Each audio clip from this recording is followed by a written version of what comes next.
For commissioning a Gen 3 Sanctuary, here's a walkthrough of what to expect during the commissioning process. First, open the Lion Energy Technician app. Then log in using your Technician account. You'll want to click on Commission Sanctuary.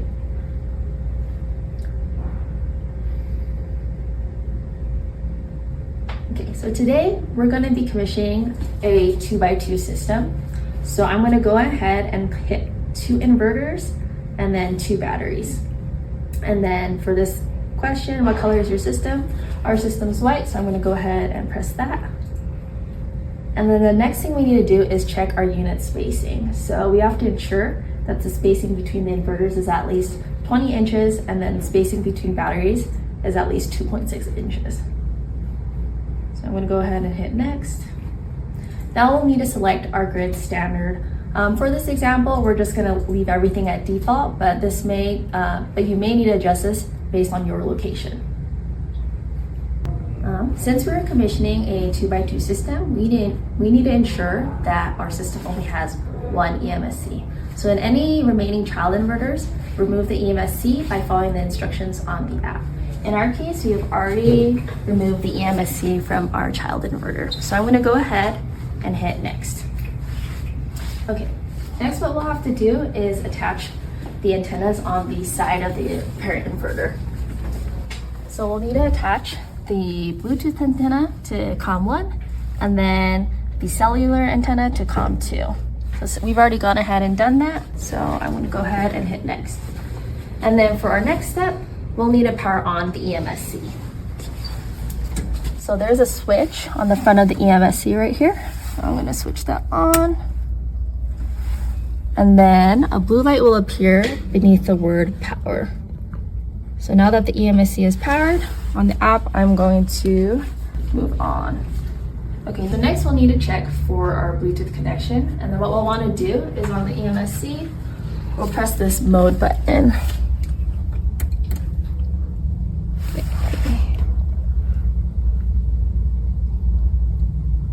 And then what we'll need to do is wait to see the lights blinking here. And then now my EMSC is showing up on my screen.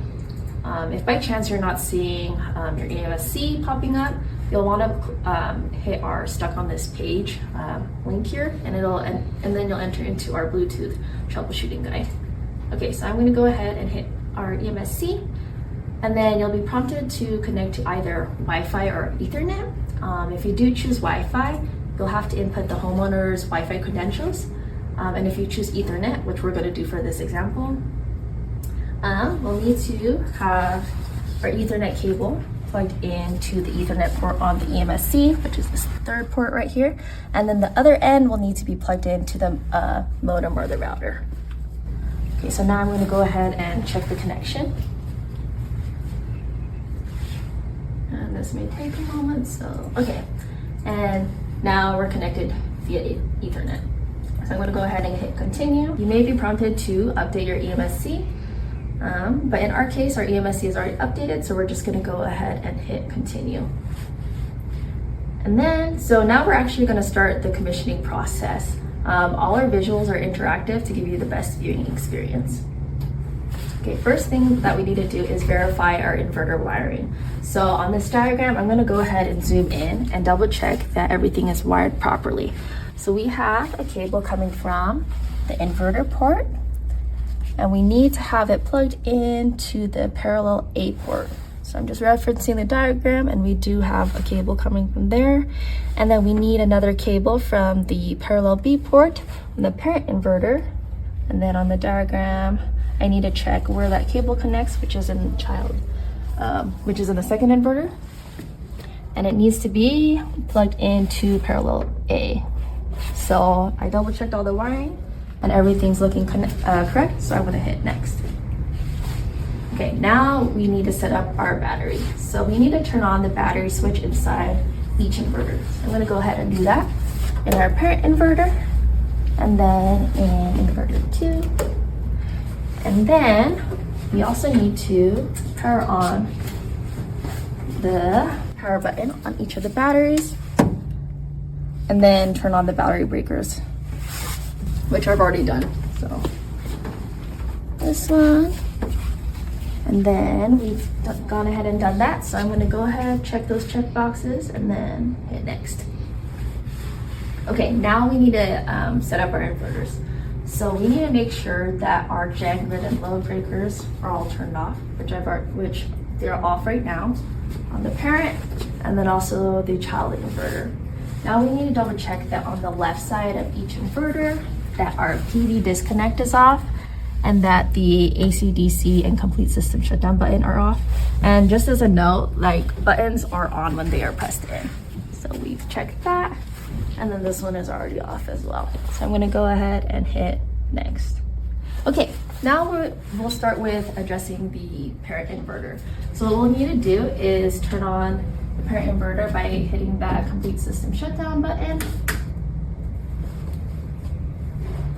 And the inverter will take a moment to turn on, so we'll just give it a couple moments. But I'm going to check off that I pressed in the complete system shutdown button, and then we'll know that the inverter is actually on when we see a blinking light on the front of the inverter here. Now we see the blinking light. I'm going to check that checkbox and then hit address inverter. And addressing will also take a moment. So, okay, so the parent inverter has now been addressed. And now we're gonna address inverter 2. So on the parent inverter, we actually need to turn off that complete system shutdown button. So I'm gonna go ahead and do that. And then on inverter 2, we need to press in the complete system shutdown button. And then these diagrams will show what you need to do. Okay, and then we have to wait for inverter 2 to turn on. So I'm gonna go ahead and check off that I've turned off the parent inverter, and then the complete system shutdown button has been pressed in for inverter 2. Okay, now the light is blinking, so I'm gonna check that checkbox and then address inverter 2. So this will also take a moment to complete. Okay, so inverter 2 is now addressed, and now we need to verify that the inverters are communicating with one another. So in each inverter, we need to switch on the gen, grid, and load breakers. So I'm gonna go ahead and do that right now. So this was the parent inverter, and then I'm gonna go ahead and do that on the child.